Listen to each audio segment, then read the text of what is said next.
एक बार फिर से आपका स्वागत है sangria public senior secondary school में के ऑनलाइन प्लेटफॉर्म पे। मैं तरुण, आपके अकाउंट टीचर। जो अकाउंट्स के बारे में हम बात कर रहे थे तो उसी में हम आगे भी पढ़ते हैं। अकाउंट्स की मैंने लास्ट क्लास में आपको 2-3 कुछ शब्दावली करवाई थी। शब्दावली जैसे जैसे आगे पॉइंट आएंगे वैसे वैसे हम आपकी शब्दावली करते रहेंगे, ठीक है। तो मैं आपके टॉपिक चालू करता हूं क्योंकि काफी टाइम हो गया आपका मेन टॉपिक चालू हुआ नहीं। जनरल एंट्रियां हमने कुछ की थी, फिर बीच में शब्दावली की वजह से हमने टॉपिक छोड़ दिया था। तो वापस हम आज टॉपिक लेते हैं आपकी जनरल प्रविष्टियों का।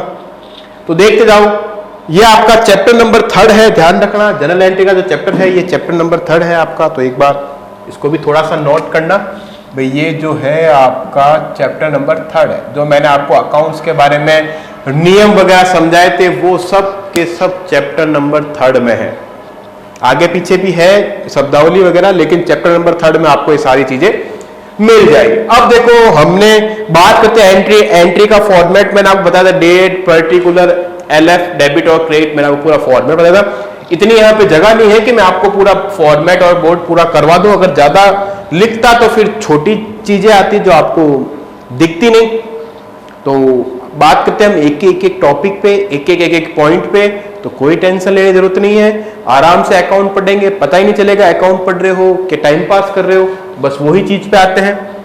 निम्नलिखित लेन देनों से आपको क्या करनी है? जनरल प्रविष्टियां, जनरल एंट्रियां करनी है, ठीक है। आ जाओ, डेट वाइज पढ़ेंगे सारी चीजें। एंट्रियां कैसे होगी वो भी फॉर्मेट में या नहीं बनाऊंगा, आगे जब मौका मिलेगा तो क्वेश्चन मैं फॉर्मेट सहित आपको पूरा समझाऊंगा नेक्स्ट क्वेश्चन में। अभी मेरा सिर्फ इतना कंसेप्ट है कि आपकी प्रॉब्लम्स को सॉल्यूशन करना, आपको एक छोटी छोटी चीजों के बारे में बताना। जब ये चीज पता चल गई तो फॉर्मेट कौन सी बड़ी बात है। आ जाओ टॉपिक पे। पहला है 2019 का क्वेश्चन है। ये डेट तो आपको दे रखी होगी, ये मत सोचो 2019 में आया था, ठीक है ना। डेट तो कोई ना कोई दे रखी होगी। जनवरी 1 को आपने क्या किया है? 1,75,000 रुपए नकद,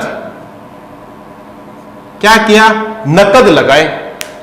नकद व 1 लाख रुपए के भवन के साथ व्यापार प्रारंभ किया। मतलब कि अब मतलब का तो मतलब ही लोग के बारे में बात नहीं करते।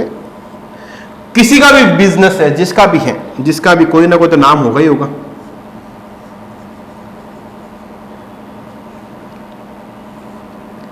उसने क्या किया है? व्यापार प्रारंभ करते समय एक तो 1,75,000 रुपए नकद व्यापार में लगाए और 1 लाख की उसकी बिल्डिंग थी तो उसने बिल्डिंग भी व्यापार में लगा। अब लगाने का मतलब ये नहीं बिल्डिंग को उठा के व्यापार में डाल दिया, नहीं, जहां बिल्डिंग है उसी के अंदर वो व्यापार कर रहा है।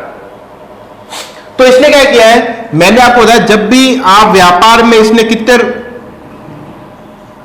1,75,000 रुपए लगाए और 1 लाख की बिल्डिंग लगाई। बिल्डिंग का मतलब भवन। अब बात तो ठीक है।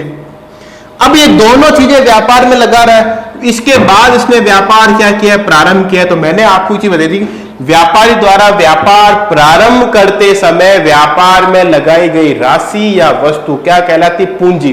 तो ये दोनों चीजें जो है कंबाइंड रूप से क्या कहलाएगी? कैपिटल। इसकी मैंने आपको एक एंट्री करवाई भी थी, क्या कहलाएगी? पूंजी, CAPITAL। हाँ, आई जाए। तो अब क्या हुआ? ये आपकी कैश है और ये आपकी बिल्डिंग है। हाँ जी, है ये। तो दोनों कौन सा खाता है? अगर कैश की बात करते हो, कैश भी तो आपका वस्तुगत है, मतलब रियल अकाउंट है। और कैश बिल्डिंग भी क्या है? बिल्डिंग भी तो वस्तु है। अरे भाटाऊं बड़ी बड़ी है तो वस्तु ही है। तो ये दोनों वस्तु है, दोनों वस्तुगत खाते हैं। तो वस्तुगत खाते में नियम क्या होता है? व्यापार में आने वाली वस्तु को डेबिट करो। मतलब व्यापार में कैश भी आ रहा है और बिल्डिंग भी आ रही है, तो दोनों चीजें आ रही है, तो आने वाली वस्तु को डेबिट करो। तो कर दो पहली एंट्री। क्या क्या आ रहा है भाई? पहले तो कैश आ रही है, और लॉसा कैश आ रही है तो लिख दो। और बिल्डिंग भी आ रही, लारे आ लो, बिल्डिंग भी इन लारे लिख दो। फिर जब आपने व्यापार प्रारंभ करते समय अगर आप कुछ भी लगाते हो तो उसको हम क्या बोलते हैं? कैपिटल। हाँ गुरुजी, आते उन दिन बताए हो। अरे बताया जने याद भी रखो बेटा, किकर चलेला, क्योंकि ये ऐसे कंसेप्ट है जो छोटे छोटे कंसेप्ट आपके आगे काम आएंगे। ठीक है, काम आए जाने। ठीक है गुरुजी, आपको याद रखा तो रखो। 2 में क्या आ जाएगा? कैपिटल, क्योंकि इनको हम कंबाइंड में क्या बोलते हैं? कैपिटल बोलते हैं। कितने हैं? 2,75,000 रुपए। बस हो गई पहली एंट्री। इतनी इजी। अरे की कोनी, बिल्कुल इजी है। अकाउंट बिल्कुल इजी सब्जेक्ट है, बिल्कुल इतना इजी है कि आप खुद बोलोगे सर हमने तो 11th हो गई, हमें पता ही चला हमने पढ़ा क्या है। अरे हमज यार, हमज में सब आवेला, लेकिन इतना इजी सब्जेक्ट है या इतना इजी तरीके से मैं आपको पढ़ाऊंगा कि आप खुद बोलोगे यूं याद होगी मने। तो आ जाओ टॉपिक पे, आ जाओ। पहली एंट्री हो गई। हाँ पहली तो होगी। चलो बात करते हैं दूसरी एंट्री की। जब आप व्यापार प्रारंभ करोगे तो 2 में हमेशा कैपिटल ही आएगा, ध्यान रखना, क्योंकि व्यापार प्रारंभ करते समय व्यापार में कुछ भी लगाते हो उसको कैपिटल ही कहते हैं। ठीक है गुरुजी, आ गया समझ में? चलो आगे। तो चलो आगे। दूसरा डेट जनवरी 2 और लोसा। रमेश को माल बेचा। हाँ, बेचने वाले व्यापार कर रहे हैं। रमेश, रमेश कौन है गुरुजी? वो तो व्यक्ति है। व्यक्ति मतलब पर्सनल अकाउंट। माल बेचा, माल मतलब रियल अकाउंट। वो तो वस्तुगत खाता है। हाँ है, अब है तो है, करने तो पड़ी। तो फिर मैंने क्या बताया? पहले तो 2 खाते ढूंढो। रमेश माल, रमेश माल, रमेश माल, रमेश माल ढूंढ लिया। रमेश कौन सा खाता है? रमेश तो किन्नु नाम है। हाँ, नाम है तो व्यक्तिगत है। माल तो वस्तु है, अभी वस्तुगत है। ठीक है, दोनों पता लगा लिया। अब फोकस करो दोनों में से किसी एक चीज पे, रमेश पे। रमेश को माल बेचा, रमेश को माल बेचा, रमेश को माल बेचा, रमेश को माल बेचा, रमेश को माल बेचा। हाँ गुरुजी भेज दिया। रमेश को माल बेचा। हुआ क्या? रमेश क्या कर रहा है? ध्यान रखो रमेश पे। रमेश बिगड़ नहीं जाता है, रमेश पे ध्यान रखो। रमेश पे ध्यान रखो। रमेश को माल बेचा, रमेश को माल बेचा मतलब रमेश ने माल लिया है। रमेश ने माल लिया है, रमेश ने माल लिया है। तो लेने वाले व्यक्ति को हम क्या करते हैं गुरुजी? लेने वाले व्यक्ति को हम डेबिट करते हैं। तो देखो सीधा ही लिख रहा हूं, रमेश क्या कर रहा है? माल ले रहा है, तो लेने वाले व्यक्ति को डेबिट करते। तो कोई दिक्कत नहीं, रमेश को डेबिट कर दो।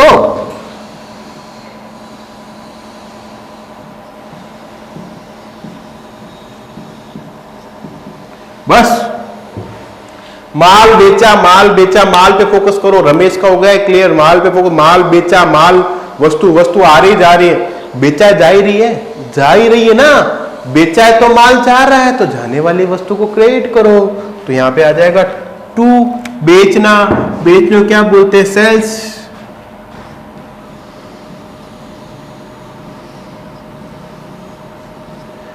कितना है भाई? 30,000 और लोसा। अमाउंट का कोई मैटर नहीं है, जब तक कॉम्प्लिकेट एंट्री नहीं आती तब तक अमाउंट का मैटर नहीं है। अमाउंट के मेथड के लिए मैंने मैटर के लिए आपको लास्ट एंट्री डाली है, ये इंपॉर्टेंट होगी। जब तक पहुंचेंगे तब इंपॉर्टेंट होगी। आ जाओ नेक्स्ट, तीसरा। ये हो गया तीसरा, मजदूरी का भुगतान किया। अब देखो मजदूरी, अब आप कहोगे सर मजदूरी तो आपने पढ़ा ही नहीं। हाँ था की बात एकदम सही है। मजदूरी तो देखो, पहले मजदूरी के बारे में कुछ पढ़ते हैं। मजदूरी मतलब वेजेस। मजदूरी, मजदूरी क्या होती है? जो मजदूरों को मिलती है।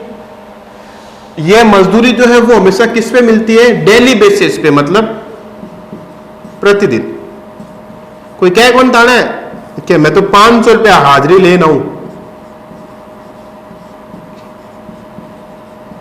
हाजिरी या दहाड़ी जिसको अपन बोलते हैं, वो मजदूर होते हैं जिनको एक दिन के लिए काम पे रखा जाता है। जिनको एक दिन पे काम जाते, वो वहां रोज ही है, लेकिन उनका जो, अगर आज उनको काम दे, जरूरी नहीं उनको कल भी काम मिले, ऐसा कोई जरूरी नहीं।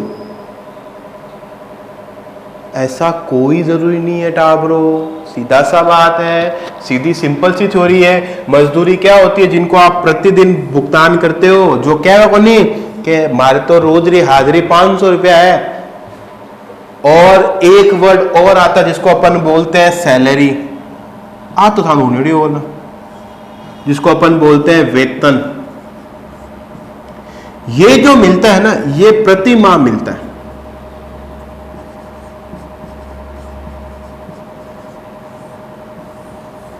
ये कैसे मिलता है? प्रति माह मिलता है, हर महीना। मतलब एक महीना ऑफिस में या किसी संस्था में जो लोग काम करते हैं उनको पूछोगे भाई तू कितना दे, वो क्या मन तो इतनी तनख्वाह दे, सैलरी दे, वेतन दे, वो कभी नहीं बोलते भाई मैं तो इतना रुपया मन मजदूरी दे, कभी नहीं बोलेंगे।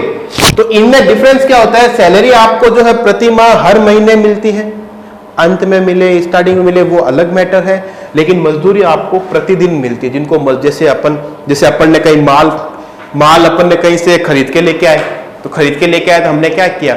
खरीद तो लिया, अबे इनने टैक्स इन कौन चढ़ावा है? बड़ा बड़ा बोरा कौन चढ़ावा? आप उठे, आप नहीं उठे, आप कहीं करा, अरे बोरा मैन रखा कौन है? वो कहे भाई मैं तो बोरा मैन रखा, मैं तो हमारी मजदूरी 100 रुपया ले। वो होती है मजदूरी। जिसको आपने 100 रुपया दे दिया तो ना वो आपसे मतलब रखता है, ना आप उससे मतलब रखते हो। लेकिन जब जिसको आप सैलरी देते हो ना, वो आपको खुद का कर्मचारी होता है, जो आपकी दुकान में काम करता है, आपके ऑफिस में काम करता है, उसको आपको रोज उससे आपको मतलब होता है। तो इसमें क्या होगा देखो। फिर दूसरी बात, मजदूरी का आप भुगतान कैसे करोगे? मजदूरी हो चाहे वेतन हो, अब ये मजदूरी है, मजदूरी हमारे लिए क्या होगा? खर्च होगा। खर्च होगा तो खर्च होगा तो कौन सा खाता होगा? खर्च होगा तो सीधी सी बात है नाम मात्र खाता होगा। कौन सा खाता होगा? नाम मात्र खाता होगा। ठीक है, कि कौन सा खाता होगा? नाम मात्र खाता होगा। नाम मात्र खाता है तो एक चीज ध्यान रखना, नाम मात्र खाते में एक पक्ष हमेशा नकद रहता है, ये मैंने आपको उस दिन बताया था। तो नाम मात्र खाते में एक पक्ष हमेशा क्या रहता है? कैश रहता है। क्यों? ये भी समझ लो। अरे मजदूरी का भुगतान कैसे करोगे? उनको छोड़े नहीं यार, महाथ हाल थन समोसो खिला दू, तू हमारे सामान रखा है, हाल थान सामान मिर्ची उड़ो खड़ा दू, होगा नहीं। क्यों? क्योंकि वो इस काम के लिए, अपने काम के लिए वो क्या चाहते हैं? प्रतिफल। और प्रतिफल किस में चाहते हैं? पैसों में। तो हमेशा ध्यान रखना, नाम मात्र खाते में हमेशा क्या होता है? एक पक्ष हमेशा नकद रहेगा, क्योंकि आप उनका भुगतान जो करोगे या प्राप्त करोगे वो हमेशा नकद में होगा।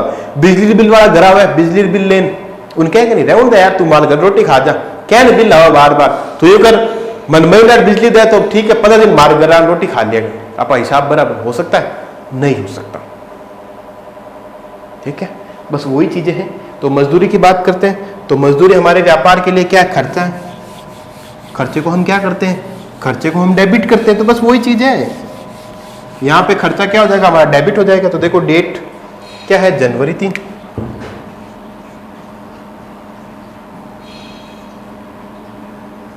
मजदूरी, अब देखो मजदूरी का भुगतान हमने कैसे किया? नकद किया। मैंने बोला एक चीज यहां पे नकद अपने आप आएगा, एक पक्ष यहां पे नकद अपने आप आएगा। तो देखो मजदूरी की, उसने हमारा सामान रखवाया, तो उसने बोला भाई 500 रुपये मजदूरी चाहिए, तो आपने उसको पैसा दिया। तो पहला खाता मजदूरी, दूसरा आपने पैसा दिया, दूसरा खाता क्या होगा? नकद। तो हमेशा ध्यान रखना, दूसरा खाता नाम मात्र खाते में हमेशा क्या होगा? नकद होगा। नाम मात्र खाते में दूसरा खाता आपको नकद मानना है, नकद मानना है, नकद मानना है। आ जाओ वापस। तो यहां पे मजदूरी का भुगतान किया, तो मजदूरी हमारे लिए खर्चा है, तो आप क्या लिखोगे? वेजेस।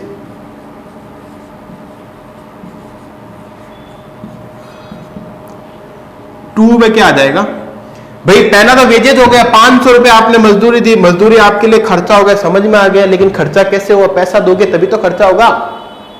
तो आपने उसको क्या दिया? पैसा दे दिया, 500 का नोट दे दिया। हाँ हाली तो आवे, 500 का नोट दे दिया। 500 के नोट देने से क्या हुआ? आपके व्यापार से क्या गए? पैसे गए। पैसा मतलब वस्तु को खाता है, वस्तु गई, जाने वाली वस्तु को क्रेडिट करो, ये टू कैश अकाउंट।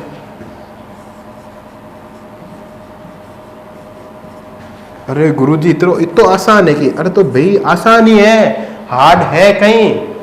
हो गई ये 3 पॉइंट। कहां दिक्कत आई? कोई दिक्कत नहीं आई। नाम मात्र खाते में हमेशा कैश अकाउंट मानना है। एक आया कुछ समझ में? ठीक है, हला आगे हलो। देख लो, नहीं तो मिटाऊं मैं। कोई प्रॉब्लम हो आप वापस हमसे संपर्क करो, बताओ कि सर इस वीडियो में आ चीज माने पल्ले नहीं पड़ी। भाई कोई और पल्ले पड़े लो, पहला आ चीज पल्ले पड़ जात बढ़िया है। चौथा पॉइंट, नकद माल बेचा। चौथा पॉइंट मतलब डेट आपकी 5 है, 4 तारीख को कोई ट्रांजेक्शन हुआ ही नहीं होगा। हो चलो संडे आप दुकान गए को नहीं, जन कहीं बेचियो की नहीं बेचियो, आ जाओ नकद माल बेचा। तो देखो इसमें 2 खाते, इसमें 2 खाते, पहला नकद और दूसरा माल। दोनों ही कौन से खाते हैं? अरे सर दोनों ही वस्तुगत है। वस्तुगत मतलब रियल, वास्तविक खाते हैं। जी है, बिल्कुल है। आ जाओ पॉइंट में। नकद माल बेचा, नकद माल बेचा, नकद माल बेचा, नकद माल बेचा, नकद नकद नकद नकद क्या हो रहा है? नकद हमारे पास आ रहा है और माल जा रहा है। तो आने वाली वस्तु को डेबिट करो, जाने वाली वस्तु को क्रेडिट करो, बस खत्म। भाई पैसा आ रहा है, माल जा रहा है। पैसा आ रहा है, माल बेचोगे तो पैसा आएगा ना, तो पैसा आ रहा है और माल जा रहा है, तो कोई दिक्कत नहीं। पैसा आ रहा है तो डेट क्या है? जनवरी 5।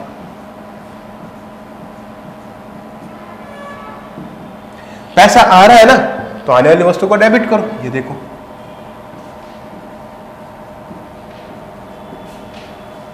माल जा रहा है, जाने को आप क्या बोलते हो? यहां पे क्या आएगा? बेचा। बेचे को आप क्या बोलते हो? सेल्स। जो भी अमाउंट है अमाउंट लिख दो।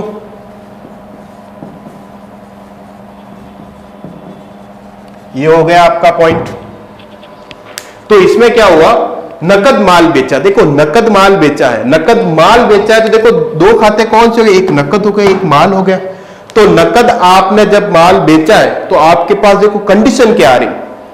पैसा आ रहा है और वस्तु जा रही है, तो उसी पे ही आपको क्या करना है? नियम को बनाना है। आया समझ में? चलो आगे नेक्स्ट आ जाओ। व्यापारिक व्यय का भुगतान किया। अब देखो व्यापारिक व्यय, अरे कुछ ऐसे खर्चे होते हैं जिनको हम अलग अलग दर्शा नहीं सकते, तो उनको हम क्या करते हैं? व्यापार के खर्चों के नाम से डाल देते हैं।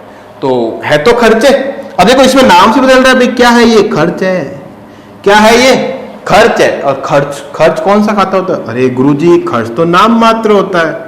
अरे मन ध्यान है, थे भी ध्यान रखो। नाम मात्र खाता, नाम मात्र खाते में खर्चों क्या करते? डेबिट करते हैं। अब देखो मैंने क्या बताया? सिर्फ परचेज और सेल्स के लिए, माल बेच रहे हो या माल खरीद रहे हो उस समय परचेज और सेल्स वर्ड आएगा, बाकी सारी चीजें उसके खुद के नाम से आएगी। देखो यहां पे क्या? व्यापारिक व्यय, आपको इंग्लिश भी साथ में मिलेगी। व्यापारिक व्यय को इंग्लिश में क्या कहते हैं? ट्रेड एक्सपेंडिचर या ट्रेड एक्सपेंसेस। खर्चा है। अब खर्चा कैसे करोगे? पैसे दोगे तभी तो खर्चा होगा, बिना पैसे खर्चा कैसे होगा? तो आपने क्या किया? व्यापार के खर्चों का भुगतान किया, तभी तो वो खर्चे हुए। भाई पया दिया जनी तो खर्च होया, बिना पया दिया खर्च की करोगे? बस वही चीज है। आ जाओ यहां पे समझो। व्यापारिक व्यय, व्यापारिक व्यय नाम मात्र खाता, नाम मात्र खाता मतलब खर्च, खर्च का मतलब डेबिट। तो बस ठीक है कर दो। डेट ध्यान रखना 10 तारीख है।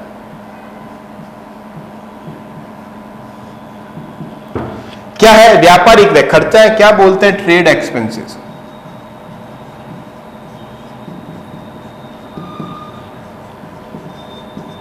Trade expenses account debit to का मतलब क्रेडिट क्या होगा? अरे एक ही खाता मिला, हमें तो एक ही खाता मिला, लेकिन यहाँ पे वर्ड क्या होगा? भुगतान किया, चुकाया। अरे भुगतान कैसे करोगे? पैसों से ही करोगे। यूं तो है कोनी कि आगलो आपा सकल लेना है तो आपा चाय पत्ती देना जावा, और तो काम चले नहीं, देवड़ा तो पया पड़ी। वही चीज है यहाँ पे। अब यूं तो है कोनी आप घरे कोई काम वाली रखा उनके अभी तू मारे घर काम कर, मैं थारे घर काम करो, हिसाब बराबर पया नहीं देवड़ा, ऐसा तो हो नहीं सकता ना। बस वही चीज यहां पे आगे आती। तो व्यापारिक व्यय का भुगतान हमने किया। भुगतान आप हमेशा कैसे करोगे? पैसों से करोगे। तो व्यापार में पैसे आ रहे हैं या जा रहे हैं? जा रहे हैं। जा रहे तो क्या करोगे? टू कैश, बस खत्म।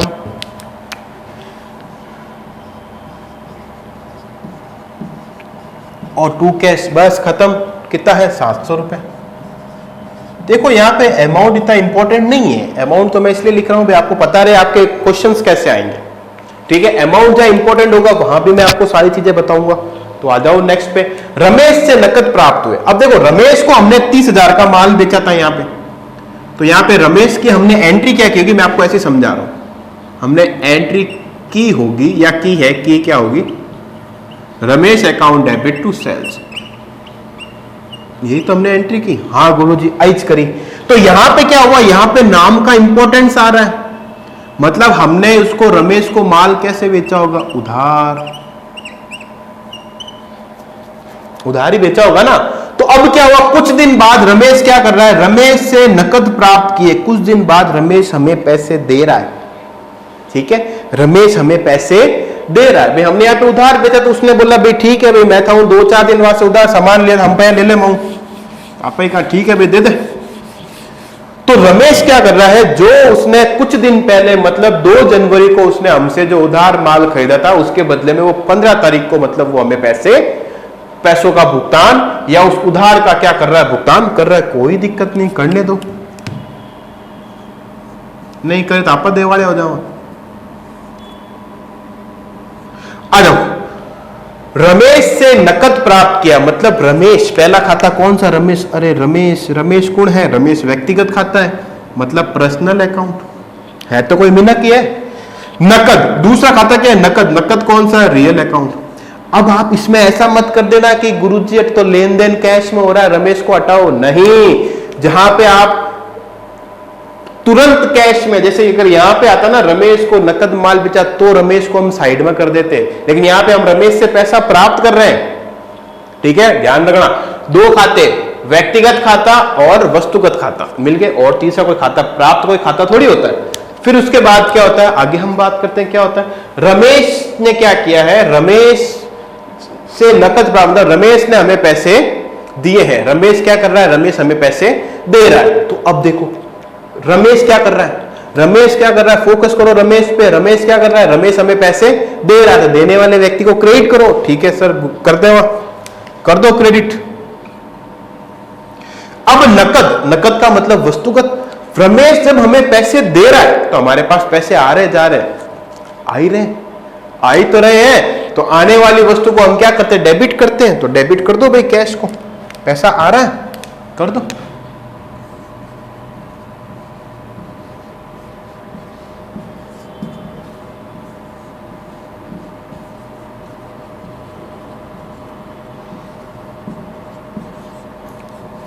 कितने, 30,000,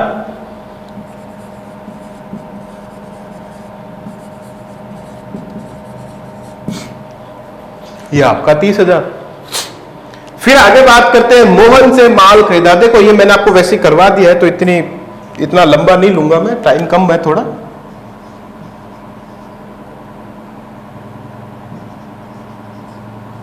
मोहन से माल खरीदा, मतलब हमने माल खरीदा है, माल आ रहा है, खरीदने को हम क्या बोलते हैं, परचेज।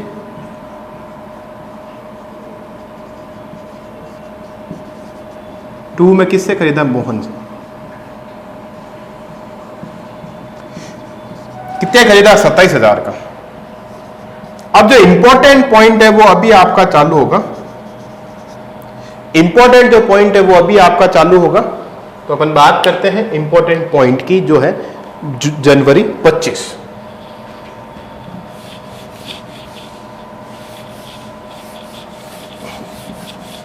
तो मैं थोड़ा वापस जनवरी 25 ऊपर लिख दूंगा, डेट जो 20 और 25 दोनों में जो संबंध है। तो देखो बात करते हैं 20 की, जनवरी 20 की। क्या हुआ, मोहन से हमने माल खरीदा, तो एंट्री क्या होगी, purchase account debit to Mohan's account. कितने हैं, 27,000। फिर देखो डेट है इसके बाद जनवरी 25। मोहन से पूर्ण भुगतान में, देखो वर्ड क्या रहा, पूर्ण भुगतान। पूर्ण भुगतान में कितने रुपए मिले, 26,000। अब इसको समझो, मोहन को पूर्ण भुगतान में हमने कितने रुपए दिए, 26,000 रुपए दिए। अब यहां पे थोड़ा सा समझो, मोहन से हमने माल खरीदा,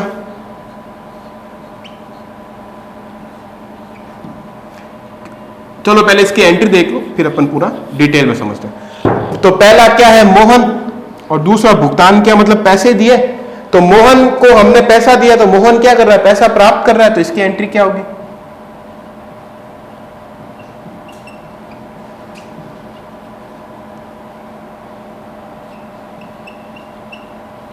यही तो होगी। Mohan account debit to cash कितनी है, मोहन मांगता कितना है भाई, उसने 27,000 का माल दिया तो 27,000 ही मांगता, लेकिन हमने उसको भुगतान कितना किया, 26,000। अब ये क्या हुआ, अब ये क्या हुआ, इस चीज को आपको समझना है। समझना कैसे है, देखो मोहन से हमने कितने रुपए का माल खरीदा,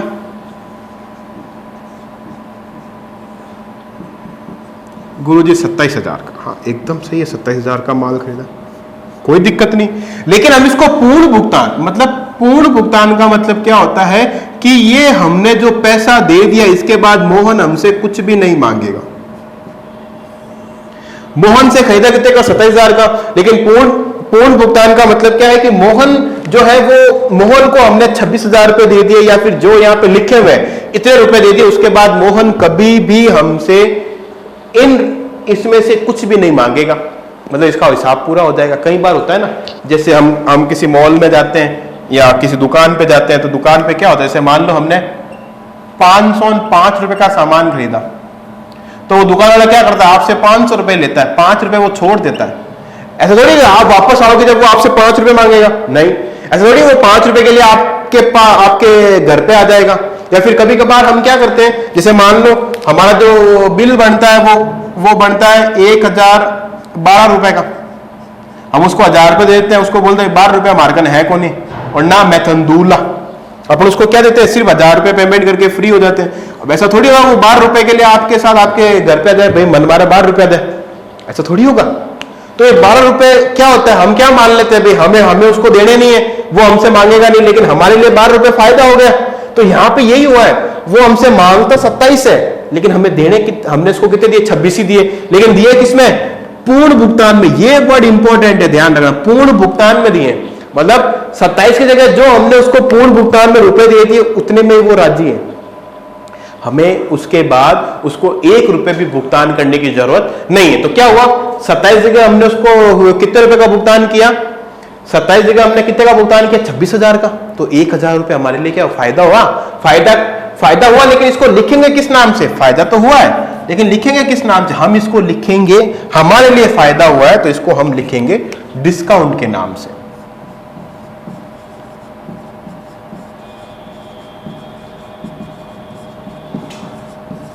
अब आप बोलोगे सर डिस्काउंट को हमने क्रेडिट क्यों किया, अरे बेवकूफों, ये क्या हुआ है, 1,000 रुपए का फायदा हुआ है, फायदा मतलब लाभ, लाभ कहां आता है, क्रेडिट में तो आता है, लाभ क्रेडिट में आता है, तो ऑटोमेटिक देखो अपने आप आपकी ये चीज क्रेडिट में आ रही है। आपको कुछ किया क्या, भाई मोहन 27 मांगता है, बदले में आपने 26 दिया, तो 1,000 रुपए अपने आप ही आपका क्रेडिट में आ गया, कोई दिक्कत नहीं, ये तो हमने किया है बस।